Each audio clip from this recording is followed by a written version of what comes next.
go. Woohoo! Woohoo!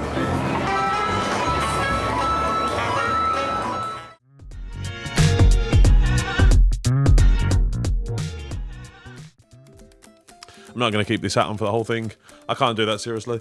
Super Nintendo World in Universal Studios Hollywood. That's today's video.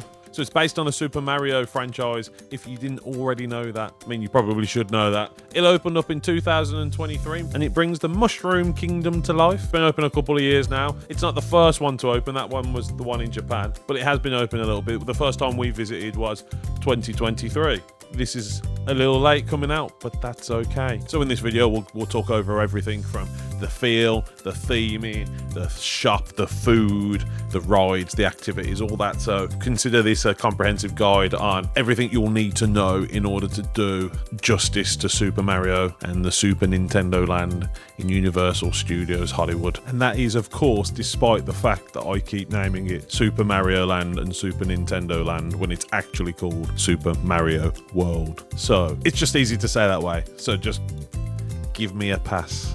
Just give me a pass. And I am going to put my hat back on. I've decided I like it. Right, let's crack on.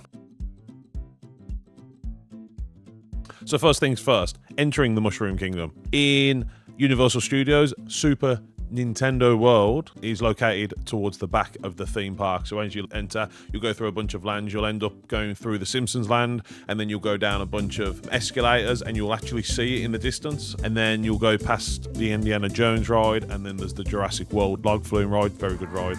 Check those out. We actually did both of those here. That was pretty cool. And then outside as well, there's a couple of Super Nintendo World themed stalls, just as a quick mention. Before you get to the warp pipe, do you woohoo, woohoo, take your photos, and then you travel through the warp pipe. So it's designed to make you feel like you've actually entered the world of Super Nintendo World as you go through the warp pipe with bright colors, flashing lights, to emerge and to come out in Princess Peach's castle. For anybody who is a Super Mario fan will very quickly realise that this is the Peach's castle from Super Mario 64 on the N64, going back to the 90s.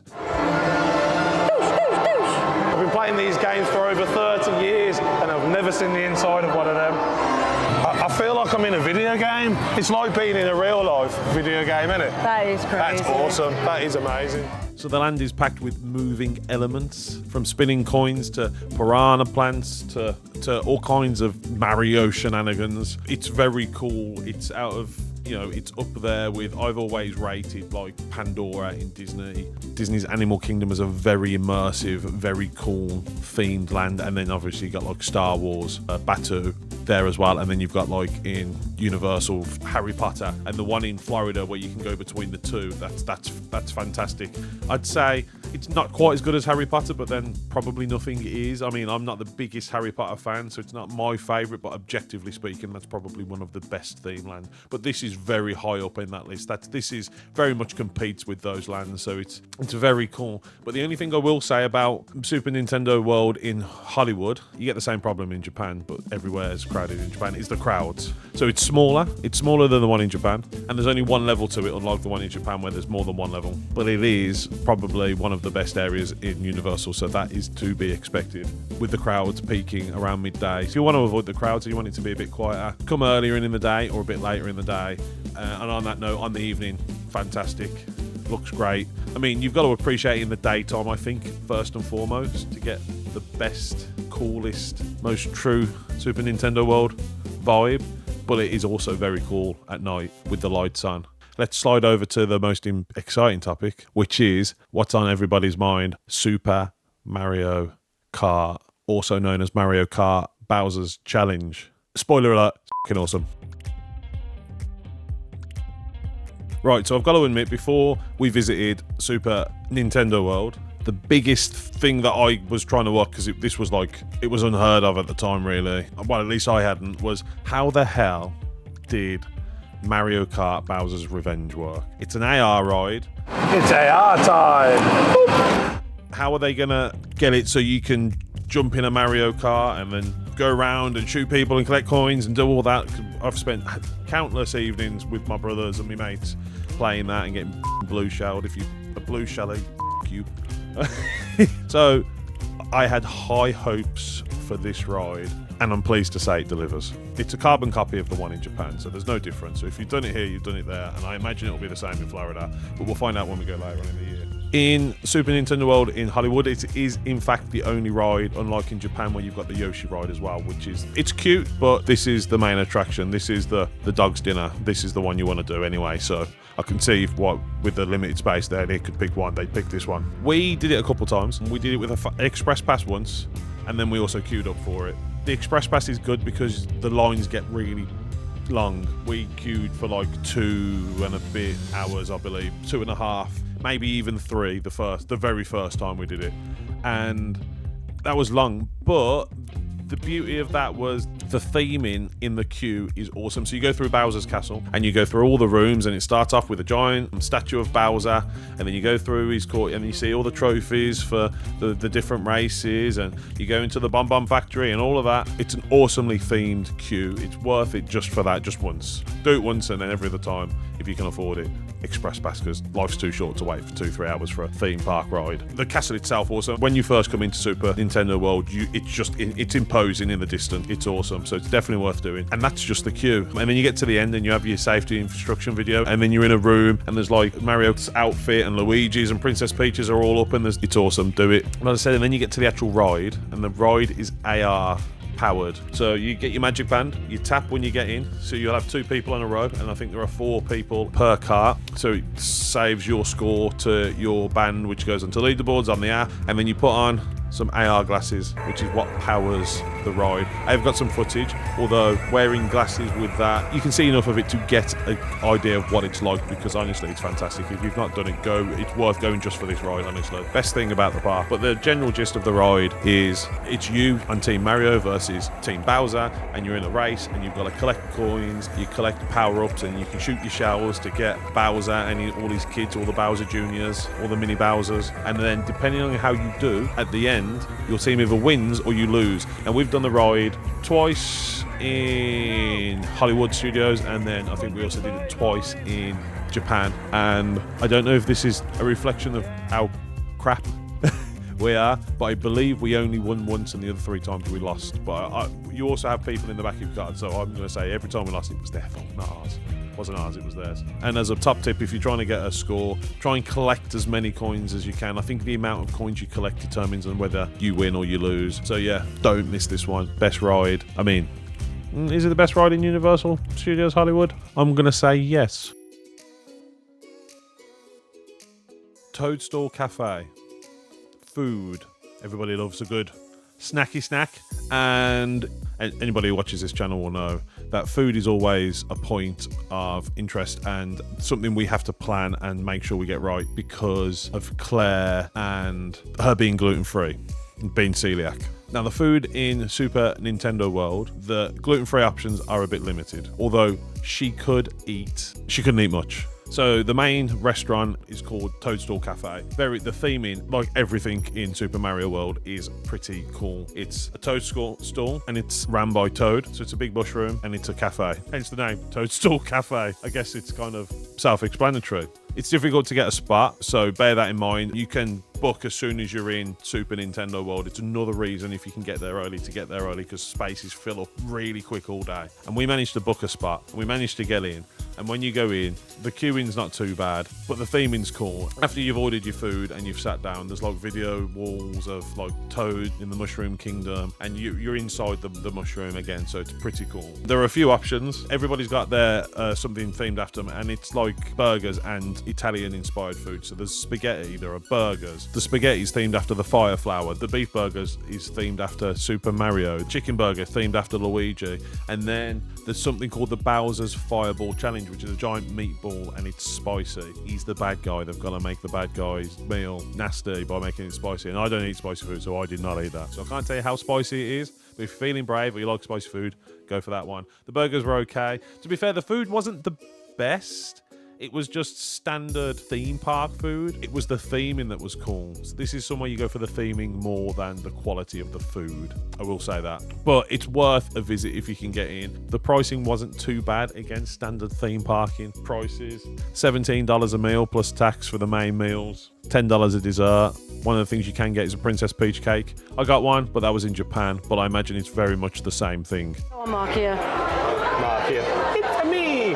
So I've ordered the fountain beverage with a sipper cup. It comes with a red mushroom or a green mushroom. It comes with a fountain beverage, $20, $1.64 for refills for the rest of the day.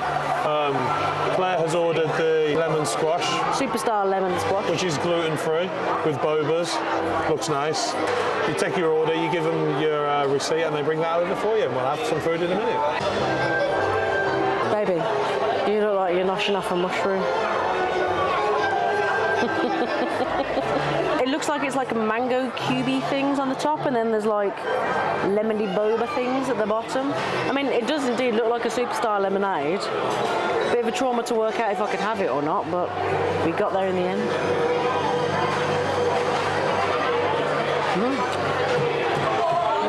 Is that good? That's actually really refreshing. Oh, that is nice. You win on the drink, I think. I mean, I got the better cup, but you got the better drink.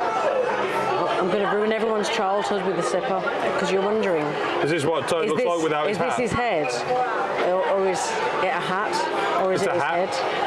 Well, let's find out what's underneath.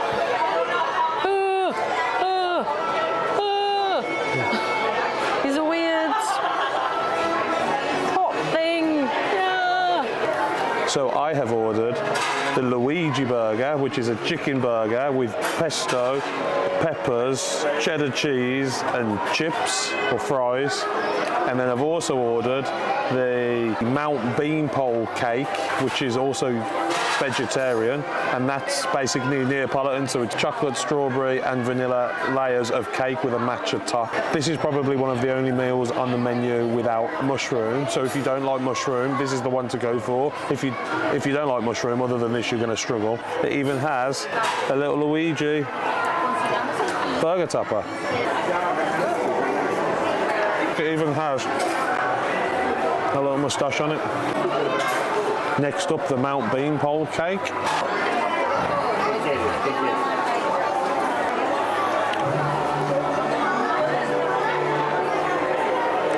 It's not overpowering. The matcha goes quite well with the sweetness of the vanilla and the chocolate and the strawberry. No, it's actually quite delightful. But going back onto the topic of gluten-free, the selection is limited. There aren't actually any main courses that are available in gluten-free because there's, like, as I said, all the puddings, all the desserts. They're available in vegan, but they're not available in gluten-free. So Claire had to have a couple of starters. So her only options were a piranha plant caprese. I had to double check that. And Yoshi's favourite fruit and veggie salad. So I think she just actually had the piranha plant salad in the end. So as I said, we had to get other food for it after. But it was, at least she could join in. And as I said, the food wasn't particularly the best anyway. So it's not like she was missing out. It's more the theming, so she could look. It's cool to have a Mario burger, but it's just a Mario burger. I believe I had the Luigi chicken burger because I'm not a big fan of mushrooms. So the Mario burger comes with a big mushroom on it. I'm not a big fan, so I went with the grilled chicken. Went for the safe option. I would recommend it. I don't get your hopes up with the quality, as I've already said. It's just an experience. It's a one and done. We've been there, we've done it. We did it in Japan because I wanted to try the Princess Peach's birthday cake because I believe we went on my birthday. So I got the Princess Peach's birthday cake and I ate it all to myself because I'm a fat. Happy birthday to you. Happy birthday to you. Happy birthday, dear Macchio. Happy birthday to you. Woohoo! It's my birthday, so we've got to get the cake. It's just a shame that Claire can't share it with me. I'm just going to eat that. It's supposed to be for 3 to 4 people. Or me. Ooh. Is it just like a soft meringue? No, it's like a proper cake. Nice, very nice. Oh, that's nice. Oh, that does. I bet that looks like it's very light. It is very light, and I'm going to eat. Yeah, that's not going to do 3 to 4 people, is it? Dear friends, I poured my heart into this cake I baked for you. I hope you enjoy it. Yours truly, Peach.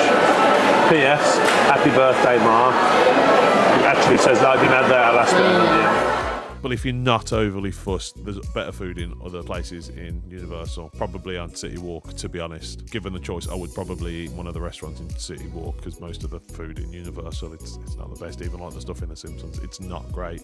But there you go. There's your food. Next up, we're going to talk shopping. Everybody likes shopping. So the main shop in Super Nintendo World, I said that right, I had to check my top to make sure I got it right this time. It's called the One Up Factory. It was the first thing we went to when we went, because I said went a lot then. Because as you can see, I had to buy some clothing, an outfit. I actually bought 2 hoodies in the end. I bought this one and I bought another one which is more true to Super Mario's costume, because I had to look the part for the day, despite the fact it was blistering hot and it was 30 something degrees and I sweat my bollocks off, but it was all par for the course. It was all a sacrifice worth doing. I want this, and I want this, and I want this, and I want this. Who are you? It's me, Amakio. Russ. You didn't even wait to get away from the cash register, did you? No. You put it on at the cash register. Yes. Well, off you go, Mario. We better get outside and get these power bands on. That said, the shop's pretty cool. It's got everything from plushies of all your favourite Super Mario characters to collectible items like power-up cubes, mugs, keychains, clothes. You could get gloves, you could get hats, you could get bands with little Mario and Luigi's on, all that stuff. Do you think Mario straddling my head is a bit weird? No. I think it could. You don't really do the princess, but you got to be my princess today. And the earrings. Yeah. Beautiful. But one of the other things you could get, which very much would recommend to get the full experience out of Super Nintendo World, is a power-up band. Now this has been locked away for a little while, and I'll show you a clip of me wearing it in the actual theme park. It's like Charlie in the Chocolate Factory when you're opening up your golden ticket. I got a golden ticket. I got a golden twinkle in my eye.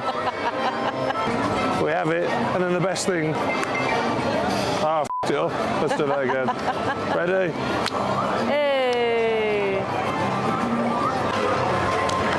Hey! Yeah, you did it better than me. I haven't been a child born in the 80s for nothing, you know. This little beauty is your key to accessing all of the activities in the theme park, from collecting coins to doing your little challenges, which we'll touch on later, to use it on the Mario Kart ride to track your score. And there's actually an app in the Universal Studios app you can register it, and there's high scores and you can rack your scores up for the day. We didn't, because no chance of doing that. Some people had really high scores and there was no chance of us doing that. But this, very worth it. And I still have the price on it. It was $40. I assume it's still $40. So they're not cheap. None of it was cheap. I think this was like $30 and this was like $60. I spent like $200 on stuff. I spent way too much money. But if you're only going to buy one thing, buy this. And also bear in mind that some stuff is exclusive to the Super Nintendo World in Hollywood, and like Japan have their exclusives, and I imagine Florida will have their exclusive. So yeah, that's shopping. The next section, which is a bit more of a broader section, is the mini games. There's lots of mini games, so let's check those out next.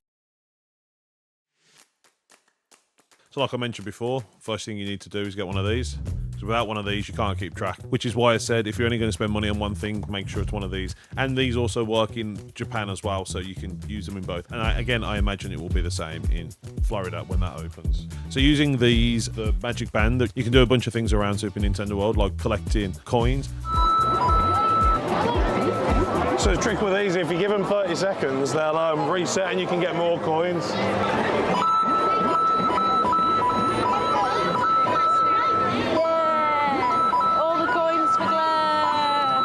There are some 8-bit versions of the characters you can collect. Bit of nostalgia from the original Super Mario games, way back in the 80s, even older than me, and I feel old, so they must be f***ing old. So if you turn left as soon as you come into the land, there's a little room that not many people come into, but the first of the 4 8-bit characters are in here, and it's Peach. And then there are 4 challenges you can do. You're going to have to queue up for each one of these. We didn't do all of them, so I believe there are 4. Each one gives you a coin, and you need to get 3 coins in order to do the final challenge and unlock that to fight Bowser Jr. And as I said, you can only collect the keys by getting the magic band. So you're not locked out of everything without the magic band, but you can't do Bowser Jr. without one of the power-up bands. Not magic bands at Disney. Without one of these, you can't do Bowser Jr. because you have to rack up the 3 keys and store them in this. The 4 challenges you can do are called Piranha Plant Nap Mishap, with a bunch of alarm clocks that you've got to turn off using your magic band to send the piranha back to sleep. And if you do this, you'll get a coin. There is Koopa Trooper Power Punch. So this one, there is a Koopa Trooper going back and forth, and you have to time your magic power band tap right to send a green shell through the warp pipe to hit the Koopa Trooper. And if you do it right, you'll get a coin, but you only get so many turns. I only got it done on my last one. Claire did it easier. Claire. Obviously, she's better than me, but she did it quicker than me, but we did it. Good job! Hey! Nice. This was one of the ones we managed to do. So that one's not too bad. The next one is called Goomba Crazy Crank. So this one takes a bit of upper body strength, not too much. It's designed for children. It's designed for families. But you have to twist a crank faster and faster and faster, and fast enough to knock a Goomba off a treadmill. Pretty easy, pretty simple. My battery's dead. Why is my battery dead? My camera's back. So yeah, there's Goomba Crazy Crank. The next one's called Thwomp Panel Panic. So this one, you get a big screen in front of you and you've got to tap the different panels. You've got to tap all the different panels and change them to different colour. This one's not too bad. We did this one together. I did this one with Claire. Bit of logic and you'll get through this pretty easily. Once you've done 3 of these, you unlock the keys, and as I said, you can then do Bowser Jr. So you can challenge Bowser Jr. as many times as you want, as long as you get 3 keys, and you can do these as many times as you want. The first time it'll be easy. Once you've done it once, and every time you do it after that, it'll be a little bit harder, just to make it a little bit more difficult. Because if you hear Bowser Jr.'s laugh before you do it, you know you're doing hard mode. If you don't hear the laugh, it's easy mode. We have all 3 keys. Are you ready to do Bowser, baby? Let's do it. Let's do it. Congratulations, you're awesome. The fact that you got it here. It's located towards the back under Bowser's castle. And in this challenge, you've got to battle Bowser Jr. So when you do this one, you stand on a little platform and there's stuff, projections on the back wall, and there will be a silhouette of you and it will follow your movements, and you've got to do all kinds of things like jumping and bashing away incoming missiles and bombs that are coming down, and it's pretty cool. It's worth doing. It's quite a challenge. I think you're going with 4 people, if I remember correctly. We did all right. We won. So go us. Woohoo! As I said, this is what takes up a lot of the time because you've got to queue for each one individually. We were queuing for like 10-20 minutes, maybe a bit longer for each one. Depends what time of day you go, how busy it is. So just bear that in mind. As I said, we spent most of the day in Super Nintendo World, and most of the time was spent queuing for Mario Kart because we queued for that a couple of hours, like I said earlier, and then queuing for these. So as I said, fantastic experience. Would definitely recommend. The main reason we did Universal was to do this. We touched a couple of other little things while we're there, but we've done Universal to death in Florida. So this was a new experience, and this was the thing we wanted to do, and it was well worth it. But that's most things you can do in Super Nintendo World. With the new stuff, there's the Donkey Kong Land opening up in Japan, and I believe it's opening up in Epic Universe as well. I'm not sure whether there's plans for it here, but it'd be pretty cool if there is. The last things I should probably mention before we wrap this up is a couple of tips. As I said, make sure you get the Magic Band. I can't stress this enough. This makes the experience a lot better. Track your score on the app and all of that. Do these challenges. Collect coins. Mario and Luigi do appear, and Princess Peach do as characters, and you can do meet and greets. We didn't do the meet and greets. I always feel like it's a bit weird as a fully grown adult doing a meet and greet. I've done a couple in Disney, but I wouldn't queue up for one. But you can do that. Great for the kids, great for the families, or if you're into that. I'm seeing double. The best thing about Mario and Luigi here is they're all articulated, and unlike in Disney, their eyes move and their mouth moves, and they actually talk to you. And also, as I said, with the queuing, I would queue up for Mario Kart really early, if possible, if you're there early enough, to try and avoid the big queue. Don't do it in the middle of the day. It'll be horrific. And also, get your book your place for Toadstool Cafe early if you want to get that, if you don't want to be disappointed. But yeah, that is Super Nintendo World. I'm sure I've probably missed something. If I have missed something, let me know in the comments below. I'm sure there are other things, but you should probably explore those and find those out yourself. I've just covered the main points of what you need to know to get the most out of the day, and the rest of the time you should spend exploring, because half of the fun of travel is the exploration and discovering new things. That brings us to the end of the video again, wrapping up. Like I always say, if you've made it this far, I'm assuming that's because you've enjoyed the video. So like and subscribe, comment, share, literally any kind of interaction helps the YouTube algorithm, damn that algorithm, and helps this get shared out to other people. Again, if you found it useful, it'd be good to pass this along for other people to see. As I said in the last video, the aim for this year is to get 1,000 subs. We're 660 something in, so we're about 2/3 of the way there. So fingers crossed that we can get there. We're going to try and stick to, I can't promise, but we're going to try and stick to a bi-weekly release of videos going forward. Bi-weekly, every other week, every other Sunday. So every other Sunday, hopefully there'll be a new video going forward. In the pipeline, we've got the rest of this trip. We've got Disney next, so we'll be doing coast to coast. I'll be getting my coast to coast medal. If you haven't seen my Dopey Challenge video and you're into and you like that kind of thing, check that out. That's pretty cool. And part of this, one of the things we've done on these trips is we did the half marathon at Disneyland, and I got my coast to coast, which is a medal on each coast. We did an event on each coast, so I did that. And then I'll be doing a guide to Disneyland Park and Disney's California Adventure Park before we head over to Hawaii. Me and Claire got engaged, and we stayed at Alani and did all of that. So if you're into all of that and all that interests you, please like and subscribe. I feel like I'm begging now. And then after that, we've got shed loads of Japan videos, because we've been once and I'm going again in literally 2 days from filming this. I'll be on a plane heading back, and we will be going over all the stuff we've done there, and we'll be combining the two trips into some videos, talk through our experiences and help you guys planning your Japan trips. We've done Tokyo, Osaka, Kyoto. We'll be going to Hokkaido for the Snow Festival in Sapporo, Nara, Universal Studios Japan, as I said, Disney Tokyo, Mario Kart. We've done everything. Dinner in igloos, snow monkeys, the oldest hotel in the world. Loads of it. So if any of that tickles your fancy, hit that bell, all of that jazz. That's enough plugs from me. I'm going to be sad because I got to get out of these clothes now because I've stopped filming. But on that note, I'll see you guys in the next one. Ciao.